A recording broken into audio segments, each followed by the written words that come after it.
সুপ্রিয় দর্শক, সাজ্জাদ কাদেরের প্রীতি নিন, শুভেচ্ছা নিন। এই মুহূর্তে মূলত কথা বলতে চাই আওয়ামী লীগের প্রত্যাবর্তন ও অন্তর্বর্তী সরকারের কিচেন ক্যাবিনেট। তৌহিদ হোসেনের বিস্ফোরক সাক্ষাৎকার। কোন তৌহিদ হোসেন? ইউনূস সরকারের পররাষ্ট্র উপদেষ্টা তৌহিদ হোসেন। তৌহিদ হোসেনের সাক্ষাৎকারটি আজকে একটি বেসরকারি চ্যানেলে প্রকাশিত হয়েছে, সেটি নিশ্চয়ই শুনেছেন, কিন্তু আপনি আমার কাছে আমার কথা শুনবেন এই সাক্ষাৎকারের বিশ্লেষণী দৃষ্টিভঙ্গি। বিশ্লেষণ অনেকেই করেন, এক্স একভাবে কথা বলবেন, ওয়াই একভাবে কথা বলবেন, জেড একভাবে কথা বলবেন, আর সাজ্জাদ কাদের আর একভাবে কথা বলবেন। আপনাদের এই মুহূর্তে এই সাক্ষাৎকারের বিষয়ে বিশ্লেষণে আহ্বান জানাচ্ছি, আমন্ত্রণ জানাচ্ছি। তৌহিদ হোসেন সাক্ষাৎকারে কয়েকটি খুব গুরুত্বপূর্ণ কথা বলেছেন। কিচেন ক্যাবিনেটের কথা ইউনূস সরকারের পতনের পর থেকে আপনারা শুনছেন। কিচেন ক্যাবিনেটের যে একটা অস্তিত্ব আছে তৌহিদ হোসেনের সাক্ষাৎকারের মাধ্যমে আরেকবার প্রকাশিত হয়ে গেল। তৌহিদ হোসেন বলেছেন যে তিনি তিনবার পদত্যাগের সিদ্ধান্ত নিয়েছিলেন, কিন্তু পদত্যাগ করতে পারেননি। কিন্তু আপনি তৌহিদ হোসেন আজকে যে কথাই বলুন না কেন, আপনি কি ইউনূস সরকারের অংশীজন হিসেবে, দেশের ক্ষতি করার অংশ হিসেবে আপনি কি নিজের নামটা কাটিয়ে ফেলতে পারবেন না? জাতির কাছে একদিন এর জবাব দিতেই হবে। তৌহিদ হোসেন আওয়ামী লীগের প্রত্যাবর্তন নিয়েও খুব ইতিবাচক কথা বলেছেন, খুব লক্ষণীয় বিষয়। সর্বমহলে আওয়ামী লীগ যে ফিরে আসছে এটি চর্চা হচ্ছে। যে ইউনূস সরকার আওয়ামী লীগ বিদ্বেষী, আওয়ামী লীগ বিরোধী, আওয়ামী লীগকে নিষিদ্ধ করে রেখেছে এবং আওয়ামী লীগকে বিগত নির্বাচনে অংশ নিতে দেয়নি, সেই ইউনূস সরকারের উপদেষ্টারাও আজকে বলছেন আওয়ামী লীগ ফিরছে। অর্থাৎ বুঝে নিন যে আওয়ামী লীগ যে ফিরছে, আজ বাংলাদেশের একটা শিশু এটি জানে। তৌহিদ হোসেনরা বলছেন। তৌহিদ হোসেনদের বলাতে আসলে কিছু যায় আসে না, কারণ তৌহিদ হোসেনরা বাংলাদেশের খুব বড় ধরনের ক্ষতি করে গেছেন। এই ক্ষতির একদিন দায়, একদিন তাদের জবাবদিহি করতে হবে। এই মাটি ছাড়বে না। তৌহিদ হোসেনের এই সাক্ষাৎকার প্রকাশের পর থেকে বাংলাদেশে বেশ তোলপাড় পড়ে গেছে। বাংলাদেশের রাজনীতিতে পর্দার আড়ালে আসলে কি ঘটেছিল, অন্তর্বর্তী সরকার পরিচালনার পেছনে কারা ছিলেন মূল চালিকা শক্তি, আর জুলাই ষড়যন্ত্র পরবর্তী সময়ে আওয়ামী লীগের ভবিষ্যৎই বাকি, এই সমস্ত অত্যন্ত সংবেদনশীল ও জটিল প্রশ্নের এক বিস্ফোরক উত্তর দিয়েছেন সাবেক অন্তর্বর্তীকালীন সরকারের উপদেষ্টা, পররাষ্ট্র উপদেষ্টা এবং প্রবীণ কূটনীতিক তৌহিদ হোসেন। সোমবার 25শে মে একটি বেসরকারি টেলিভিশনে দেওয়া এক একান্ত সাক্ষাৎকারে তিনি এমন কিছু তথ্য সামনে এনেছেন যা দেশের রাজনৈতিক সমীকরণকে পুরোপুরি ওলটপালট করে দেওয়ার জন্য যথেষ্ট। এই মুহূর্তে আমরা তৌহিদ হোসেনের সেই সাক্ষাৎকারের প্রতিটি লাইন ধরে ধরে অত্যন্ত নিবিড় ও গভীর বিশ্লেষণ করব। কিভাবে পরিচালিত হতো সেদিনের সরকার, কেন তিনি তিনবার পদত্যাগ করতে চেয়েছিলেন, যুক্তরাষ্ট্রের সাথে তড়িঘড়ি করে করা বাণিজ্য চুক্তির আসল রহস্যই বা কী ছিল। চলুন বিস্তারিত জানা যাক। তৌহিদ হোসেনের সাক্ষাৎকারের সবচেয়ে চাঞ্চল্যকর তথ্যটি হলো 7 সদস্যের একটি কিচেন ক্যাবিনেট। তিনি পরিষ্কার জানিয়েছেন এই 7 সদস্যের কিচেন ক্যাবিনেট অন্তর্বর্তী সরকারের সমস্ত গুরুত্বপূর্ণ সিদ্ধান্ত গ্রহণ করত। তারা প্রতি মঙ্গলবার গোপন বৈঠকে বসতেন। লাইনটি গভীরভাবে লক্ষ্য করুন। একটি সরকারের পুরো উপদেষ্টা পরিষদ থাকতেও মাত্র 7 জনের একটি নির্দিষ্ট গোষ্ঠী বা ক্যাবিনেট যখন সমস্ত মূল সিদ্ধান্ত নেয়, তখন প্রাতিষ্ঠানিক জবাবদিহিতা নিয়ে বড় প্রশ্ন ওঠে। তৌহিদ হোসেন নিজেই স্বীকার করেছেন কোনো এক উপলক্ষে যমুনাতে এই কিচেন ক্যাবিনেটের একটা বৈঠকে তাকে যেতে হয়েছিল। এর আগে তিনি কেবল শুনেছিলেন যে কেউ সিদ্ধান্ত নেয়, কিন্তু নিয়মিত বসে সিদ্ধান্ত নেওয়ার জন্য যে এমন একটি সুনির্দিষ্ট গ্রুপ সক্রিয় ছিল তা দেশের পররাষ্ট্র উপদেষ্টার মতো গুরুত্বপূর্ণ পদে থেকেও তিনি প্রথমে জানতেন না। এটি প্রমাণ করে সরকারের ভেতরে আরেকটি ভেতরের সরকার বা শ্যাডো গভর্নমেন্ট কাজ করছিল। এই জায়গাটা বেশ মজার, তিনি জানতেন না, এখন কেউ কিছু জানেন না। এই যে মার্কিন যুক্তরাষ্ট্রের সাথে যে দেশ বিরোধী চুক্তি হয়েছে, এনারা কিছু জানেন না। সাখাওয়াত সাহেব জানেন না, তৌহিদ সাহেব জানেন না, এমনকি কিচেন ক্যাবিনেটের আসিফ নজরুলও জানেন না। আসিফ নজরুলও এমন কথা বলেছেন কিছুদিন আগে, আপনারা শুনেছেন। সাক্ষাৎকারে তৌহিদ হোসেন অত্যন্ত দৃঢ়তার সাথে নিজের মন্ত্রণালয়ে অন্যান্য উপদেষ্টাদের অনধিকার চর্চা ও প্রভাবের কথা উল্লেখ করেছেন। তৌহিদ হোসেন বলেন, পররাষ্ট্র মন্ত্রণালয়ে একাধিক উপদেষ্টার প্রভাব ছিল, অথচ এই নতুন উপদেষ্টাদের বিষয়ে তিনি স্পষ্ট ভাষায় বলেছেন এক্ষেত্রে তাদের যথেষ্ট অভিজ্ঞতা নেই। অর্থাৎ অভিজ্ঞতা না থাকা সত্ত্বেও উচ্চ পর্যায়ের আশীর্বাদ পুষ্ট হওয়ায় তাদের মতামতকে পররাষ্ট্র মন্ত্রণালয়ের মতো জায়গায় যথেষ্ট গুরুত্ব দিতে হতো। আর এই অনভিজ্ঞ ও ক্ষমতার সমীকরণে বিরক্ত হয়ে তিনি তিনবার পদত্যাগের সিদ্ধান্ত নিয়েছিলেন। কিন্তু তিনি সরে দাঁড়ালে সরকারের জন্য তা চরম অস্বস্তিকর হবে। এই অনুরোধে তিনি থেকে যান। এই তথ্যটি প্রমাণ করে ইউনূস সরকারের ভেতরে প্রাতিষ্ঠানিক সমন্বয়হীনতা এবং ক্ষমতার ভারসাম্যহীনতা কতটা তীব্র ছিল। সাক্ষাৎকারে আরেকটি গুরুত্বপূর্ণ প্রশ্ন ছিল তথাকথিত জুলাই গণ অভ্যুত্থানে ডিপ স্টেট বা পর্দার আড়ালের অদৃশ্য কোনো শক্তির সক্রিয়তা নিয়ে। তৌহিদ হোসেনের উত্তরটি ছিল একজন ঝানু কূটনীতিকের মতো এবং অত্যন্ত বাস্তবসম্মত।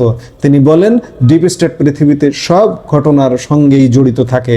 তার বিশ্লেষণ অনুযায়ী ডিপ স্টেট কখনো স্রোতের বিপক্ষে গিয়ে হুট করে কোনো ঘটনা ঘটিয়ে ফেলে না, বরং যখন গণ আকাঙ্ক্ষা বা কোনো আন্দোলন তীব্র আকার ধারণ করে তখন তারা সেই স্রোতের সাথে যুক্ত হয় এবং পরবর্তী সময়ে সেটিকে নিজেদের স্বার্থে ম্যানিপুলেট বা নিয়ন্ত্রণ করার চেষ্টা করে।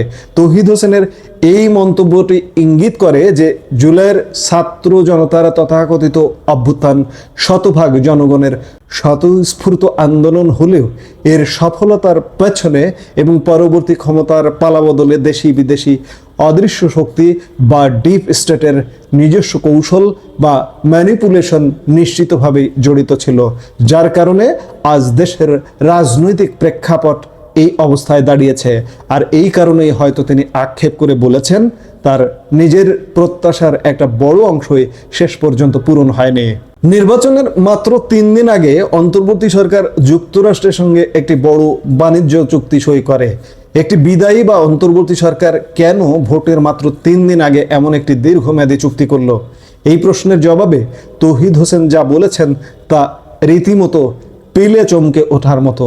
তিনি স্পষ্ট করে দেশের মানুষকে জানিয়েছেন এই চুক্তির সাথে পররাষ্ট্র উপদেষ্টা বা পররাষ্ট্র মন্ত্রণালয় সামান্যতম যুক্ত ছিল না। চুক্তিটি করেছে বাণিজ্য মন্ত্রণালয় ও জাতীয় নিরাপত্তা উপদেষ্টা। একদম বেফাঁস কথা। তিনি আরও যোগ করেন, কোনো কারণ হয়তো ছিল পেছনে যে জন্য আমরা বাধ্য ছিলাম। একজন সাবেক পররাষ্ট্র উপদেষ্টা যখন বলেন যে তারা বাধ্য ছিলেন তখন বুঝতে হবে এর পেছনে বিশাল কোনো আন্তর্জাতিক ভূ রাজনৈতিক চাপ কাজ করছিল। তিনি আরও স্পষ্ট করে বলেন, কোনো বাধ্যবাধকতা না থাকলে এই ধরনের সই করার বিষয় বা চুক্তির চূড়ান্ত করার সিদ্ধান্তটি সম্পূর্ণভাবে জনগণের দ্বারা নির্বাচিত সরকারের ওপর ছেড়ে দেওয়ায় যথাযথ হতো।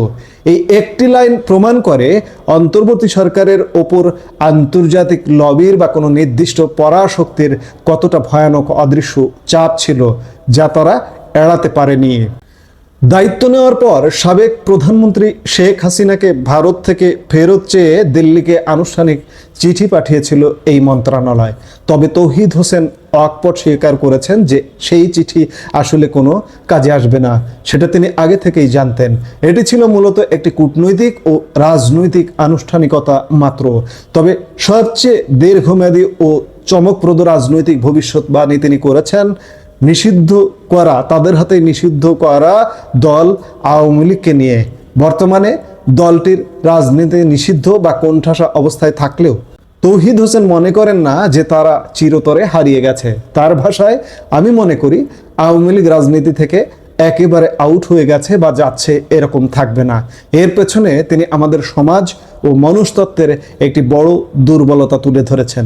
তিনি বলেন, আমাদের মানুষজনের স্মৃতিশক্তি খুব দীর্ঘ না, অর্থাৎ সময়ের আবর্তনে মানুষ অতীত ভুলে যায়। আর এই মনস্তত্ত্বকে পুঁজি করে তিনি বিশ্বাস ও অনুমান করেন যে আওয়ামী লীগ আবারও দেশের মূলধারার রাজনীতিতে ফিরে আসবে এবং খুব সম্ভবত আগামী জাতীয় নির্বাচনে তারা অংশও নেবে। একজন ঝানু কূটনীতিক যখন এই পূর্বাভাস দেন তখন বুঝতে হবে মাঠের রাজনীতিতে -2 বা কোনো দলকে চিরতরে মুছে ফেলার ফর্মুলা বাংলাদেশে অতীতেও কার্যকর হয়নি, আজও কার্যকর করা অত্যন্ত কঠিন। সবশেষে বর্তমান বা তৎকালীন নতুন রাজনৈতিক পরিস্থিতি এবং বিএনপি সরকারকে নিয়ে এখনই কোনো চূড়ান্ত মূল্যায়ন করতে রাজি হননি এই অভিজ্ঞ কূটনীতিক। তবে তিনি একটি বড় সমীকরণ সামনে এনেছেন। তার মতে বিএনপির শীর্ষ নেতা তারেক রহমানের সামনে এখন সবচেয়ে বড় চ্যালেঞ্জ হলো যুক্তরাষ্ট্র, চীন এবং ভারতকে একসাথে সামলানো বা ব্যালেন্স করা। এই তিন পরাশক্তির পারস্পরিক স্বার্থের দ্বন্দ্বে বাংলাদেশকে নিরপেক্ষ রেখে দেশের অর্থনীতি ও রাজনীতিকে এগিয়ে নেওয়াই হবে আগামী দিনের সরকারের মূল পরীক্ষা। তৌহিদ হোসেনের এই পুরো সাক্ষাৎকারটি বিশ্লেষণ করলে বোঝা যায় ক্ষমতার অলিন্দে যা কিছু আমরা বাইরে থেকে দেখি, ভেতরের সত্যটা তার চেয়েও অনেক বেশি জটিল, রহস্যময় এবং কখনো কখনো নির্মম। এই কিচেন ক্যাবিনেট কি আসলেই অন্তর্বর্তী সরকারকে পেছন থেকে নিয়ন্ত্রণ করছিল? আর তৌহিদ হোসেনের অনুমান অনুযায়ী আওয়ামী লীগ কি সত্যিই আগামী নির্বাচনে ফিরে আসছে? দেখুন, কিচেন ক্যাবিনেট এখন মানুষের মুখে মুখে। ওই সরকারের যারা অংশ ছিল, অংশীজন ছিলেন, তারাই আজকে এগুলো ফাঁস করে দিচ্ছেন। অর্থাৎ ইউনূস সরকারটা ছিল একটা হযবরল সরকার, একটা অবৈধ সরকার, এবং সেই সরকারের অধীনে একটা নির্বাচন অনুষ্ঠিত হয়েছে। সেই সরকারের অধীনে নির্বাচিত সরকার আসলে কতটা শক্ত, মাজা শক্ত, কতক্ষণ টেকে থাকে, সেটি সবচেয়ে বড় বিষয়। আরেকটি জিনিস দেখুন, সবার মুখে মুখে আওয়ামী লীগ ফিরছে, আওয়ামী লীগ ফিরে আসছে। আওয়ামী লীগকে দাবিয়ে রাখা যাচ্ছে না এবং আগামী নির্বাচনে আওয়ামী লীগ অংশগ্রহণ করবে। এখন প্রশ্ন হচ্ছে যে এই সরকারের মেয়াদ বা আয়ু কতদিন এবং আগামী নির্বাচনটা কবে, যে নির্বাচনে আওয়ামী লীগ অংশগ্রহণ করতে যাচ্ছে। এবং সত্যিকার অর্থে আপনি কোনো দল করা লাগবে না, নির্মোহ নিরপেক্ষভাবে যদি দেখেন বাংলাদেশের অবস্থা। আমি এর আগে অসংখ্যবার বলছি, প্রত্যেকটা কন্টেন্টে বলার চেষ্টা করছি যে বাংলাদেশের মাটি আওয়ামী লীগের জন্য তৈরি হয়ে গেছে। নির্বাচন হলে ভূমিধর বিজয়ী হয়ে আওয়ামী লীগ ক্ষমতায় আসবে, এই অবস্থা তৈরি হয়ে গেছে। বিশেষ করে ইউনূস সরকারের দুঃশাসন, বিএনপি সরকারের 3 মাস ইতিমধ্যে চলে যাচ্ছে, 3 মাসে কোনো কিছু অগ্রগতি আসলে কিচ্ছু নেই। এতে মানুষ একটা জিনিস বুঝে গেছে যে আমরা আগেই ভালো ছিলাম, অর্থাৎ আমাদের স্থিতিশীল বাংলাদেশের জন্য সেই আগের সরকার, আওয়ামী লীগ সরকারকে প্রয়োজন। এই কথাগুলা, এই কনসেপ্টগুলা সবার মুখে আসছে, আওয়ামী লীগ বিরুদ্ধ, আওয়ামী লীগ পক্ষের মানুষ সবার মুখে। কারণ সত্যকে স্বীকার করতেই হবে। সূর্যের আলোকে আপনি বাদ দিয়ে আটকে রাখতে পারবেন না। আলো আসছে, আওয়ামী লীগের আলো আসছে। এখন দেখার বিষয় যে সামনে কবে নির্বাচন, সামনে রাজনৈতিক পরিস্থিতি কি হয়, আমরা নিশ্চয়ই সামনের দিনগুলোতে কি ঘটছে সেগুলো দেখব। এই মুহূর্তের ভিডিও থেকে বিদায় নিতে চাইছি। সবাই ভালো থাকুন, সুস্থ থাকুন, দেখা হবে পরবর্তী ভিডিওতে। আমাদের ভিডিওগুলো নিয়মিত পেতে সাবস্ক্রাইব করুন Sajjad Kadir and the legends YouTube channel এবং লাইক, কমেন্ট, শেয়ার করে সাথে থাকুন।